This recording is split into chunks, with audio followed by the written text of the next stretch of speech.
बिस्मिल्लाहिर्रहमानिर्रहीम। अस्सलाम वालेकुम। कैसे हैं तमाम दोस्त? उम्मीद करता हूँ बिल्कुल खैरियत से होंगे। आज की इस वीडियो में हम लोग बात करेंगे कि हमने अंगूर की प्रूनिंग किस तरह करनी है। अपने ग्रेप्स के जो हमारे प्लांट हैं उसमें कौन सी वैराइटीज़ को हम लोग स्पर प्रूनिंग कर सकते हैं और कौन सी वैराइटीज़ को हम लोग केन प्रूनिंग कर सकते हैं। तो आज की वैरायटी में हम लोग स्पर प्रूनिंग करने जा रहे हैं, तो आप लोगों ने वीडियो को लाजमी वॉच करना है, मुकम्मल वॉच करना है। इससे पहले अगर आप लोग मेरे चैनल पर नए हैं तो चैनल को लाजमी सब्सक्राइब कर लें, ताकि प्लांट से रिलेटेड हर आने वाली वीडियो आपको बर वक्त मिलती रहे। जी दोस्तों, ये हमारे पास किंग रूबी प्लांट है। तो ये किंग रूबी की ये खासियत है कि जितनी भी गर्मी पड़ जाए इसके ऊपर इतना कोई ख़ास असर नहीं होता। ये हमेशा अच्छी फ्रूटिंग लेता है दूसरी वैराइटीज़ की निस्बत। तो इसको हमने किस तरह प्रून करना है, सबसे पहले हमें ये पता होना चाहिए कि हमने जो जिस वैरायटी को हम लोग प्रून कर रहे हैं वो कौन सी वैरायटी है और उसको किस तरीके से प्रून किया जाता है। तो जो किंग रूबी का पौधा होता है, किंग रूबी जो वैरायटी होती है, इसको हमेशा स्पर प्रूनिंग करते हैं। तो इसके पौधे की मैंने पहले भी वीडियो बनाई थी, लेकिन किसी वजह से वो डिलीट हो गई थी, तो इस वजह से अब ये दोबारा वीडियो बना रहा हूँ। प्रूनिंग हो चुकी है उसके बाद ये वीडियो बना रहा हूँ, लेकिन आपने वीडियो को मुकम्मल वॉच करना है ताकि आपको हर स्टेप की अच्छी तरह समझ आए। तो ये जो पौधा है, आई शेप के पिलर पर इसको मैंने शिफ्ट किया हुआ है और इसके 4 बाजू बनाए हुए हैं।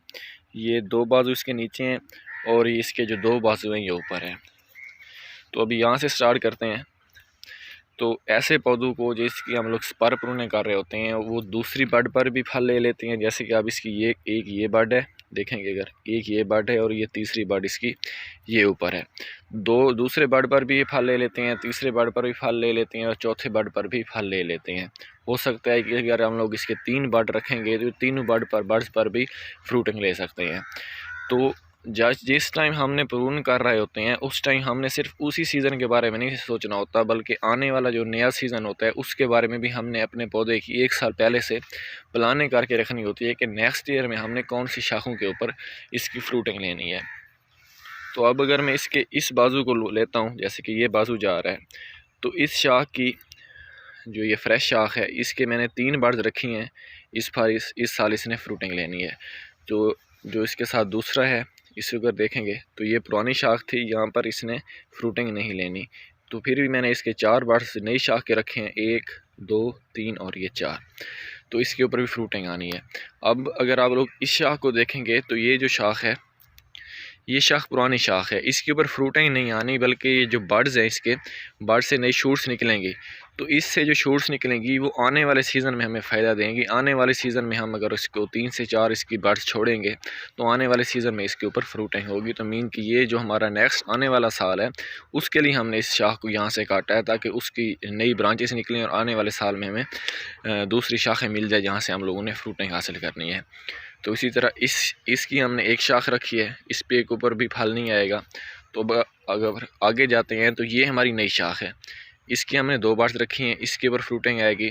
और इसके साथ ये जो दूसरी शाख यहाँ से हमने इसको बाजू को एंड कर दिया है, तो ये जो बाजू है यहाँ पर भी नई शाखें आएंगी, लेकिन इनके ऊपर फल नहीं आना। मुख्तसर ये कि हमने जो इसकी ये वाली ब्रांच है 1 2 3 4, पहले जो इसका एक बाजू है उसके ऊपर हमने 4 ऐसी शाखें रखी हैं जहाँ पर हमें फल मिलेगा। तो अब इसके साथ इसका ये दूसरा बाजू आ जाता है। ये इस बार को हमने छोड़ा है, इस साल फ्रूटिंग लेनी है और इसके साथ इसने भी फ्रूटिंग लेनी है। इस शाख के लिए हमने 2 बार्स रखे हैं, 1 2, ये दूसरे या फिर पहले पे के ऊपर भी इसने फ्रूटिंग ले लेनी है। अब अगर आप लोग इसे देखेंगे,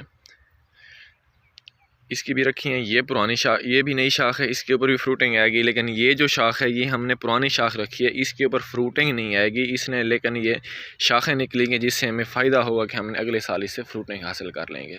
तो इसके साथ साथ जो ऐसी शाखें थीं जो बिल्कुल नीचे की तरफ जा रही थी, मीन कि यहाँ से निकली है नीचे जा रही है, उन शाखों को हमने रिमूव कर दिया। उसकी वजह यही थी कि जब ये नीचे जाएगी तो क्योंकि फ्रूटिंग इसकी जो होगी, जैसे कि ये पौधा है इसकी फ्रूटिंग यहाँ आनी है, तो एक शाख नीचे से जा रही है तो फिर दरमियान में उसे गैप नहीं मिलेगा, हवा नहीं गुजरेगी, रोशनी सूरज की रोशनी डायरेक्ट नहीं पड़ेगी पौधों फल के ऊपर, तो उसकी वजह से काफ़ी ज़्यादा मसले मसाइल बनेंगे।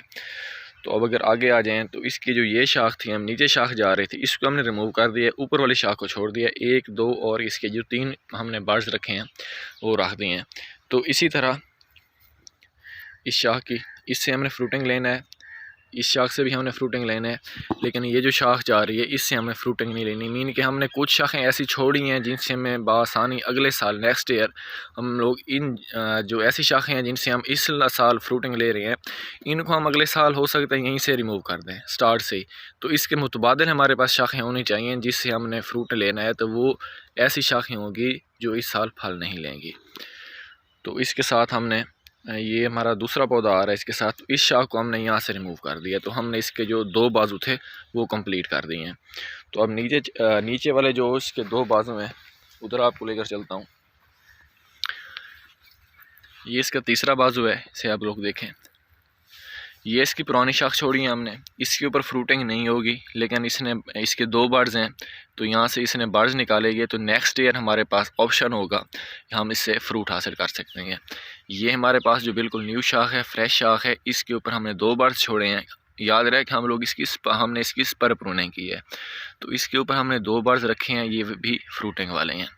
तो इसी तरह ये हमारे पास नई शाख है 1 2 और इसके हमने 3 बर्ड्स छोड़े हैं, तो इसके ऊपर भी फ्रूटिंग आएगी। ये जो शाख छोड़ी है ये पुरानी शाख है, इसके ऊपर नई शाख आएगी जिसके ऊपर फ्रूटिंग नहीं होगी, लेकिन आने वाले साल में ये इसका हमें काफ़ी ज़्यादा फ़ायदा हासिल होगा। अब ये एक शाख छोड़ी हुई है तो इसके ऊपर फ्रूटिंग आनी है। अगर हम लोग चाहें तो इसको भी रिमूव कर सकते हैं, क्योंकि नीचे जा रही है, नीचे जाएगी तो काफ़ी ज़्यादा इशू बनेगा। तो अब इधर इसकी जो इसका ये चौथा बाजू है उसकी तरफ चलते हैं। चौथे बाजू में ये हमने इसकी शाख छोड़ी है, ये फ्रूटिंग वाली शाख है। 1 2 3 4 बर्ड्स रखी हैं इसके ऊपर भी फ्रूटिंग आएगी। ऐसी शाखें जहाँ पर हमने बर्ड्स ज़्यादा रखे हैं, कहीं कि हमारी बर्ड्स 4 से 5 भी आ गई हैं, अगर उनके ऊपर फल ज़्यादा लगता है तो वो भी हमने प्रून करना है। ये भी आपने याद रखनी है, जब इसके ऊपर फल लगेगा तो वो भी आपको करके दिखाऊंगा कि हमने इसकी प्रूनिंग किस तरह करनी है। तो उसके बाद आगे फिर 2 शाखें आ जाती हैं। ये वाली जो शाख है ऊपर वाली, ये शाख हमने फ्रूटिंग के लिए रखी है। ये जो नीचे वाली शाख है इसके ऊपर फ्रूट नहीं लगना, ये बड़ी शाख थी, इसको हमने यहाँ से रिमूव कर दिया है। तो इस तरह आप लोगों ने अपने पौधे की जो है प्रूनिंग करनी है। याद रहे कि ये जो वैराइटीज़ होती हैं स्पेशली जो गर्म इलाके में काफ़ी ज़्यादा अच्छी चलती हैं, इससे आप जितना दिल करे आप लोग फ्रूट हासिल कर सकते हैं। लेकिन अगर आप लोग 20-25 गुच्छे तक रहते हैं, मीन के मैक्सिमम आप लोग एक पौधे से 15 से 20 किलो फ्रूट हासिल करते हैं, तो एक पौधे के लिए वो फ्रूट बहुत ही ज़्यादा होता है, काफ़ी होता है। आप लोग ज़्यादा भी फ्रूट हासिल कर सकते हैं। फ्रूट का हिसाब भी पौधे की एज के साथ होता है। जितना बड़ा पौधा होगा उतना उसके ऊपर फ्रूट ज़्यादा लगेगा, उसका साइज़ भी बड़ा उसका जो साइज़ होता है वो भी बड़ा होगा। तो आप लोग अपनी मर्ज़ी से ले सकते हैं, लेकिन एक पौधे के लिए, अच्छे पौधे के लिए आप लोग अगर 15 से 20 किलो 15 kg तक अगर आप लोग फ्रूट उससे हासिल करते हैं तो वो पौधे के लिए बेहतर होता है और आपके लिए भी बेहतर होता है। तो अगर आपका कोई भी सवाल है प्रूनिंग के हवाले से, स्पेशली ये जो वीडियो मैंने बनाई है स्पर प्रूनिंग के ऊपर बनाई है, तो आप लोग लाजमी पूछें। मैं हर किस्म का जैसा भी इस प्रूनिंग के हवाले से आपको सवाल होगा जवाब देने की कोशिश करूँगा। तो इंशाल्लाह मिलते हैं नई वीडियो के साथ, तब तक के लिए इजाज़त दीजिए। अल्लाह हाफिज़।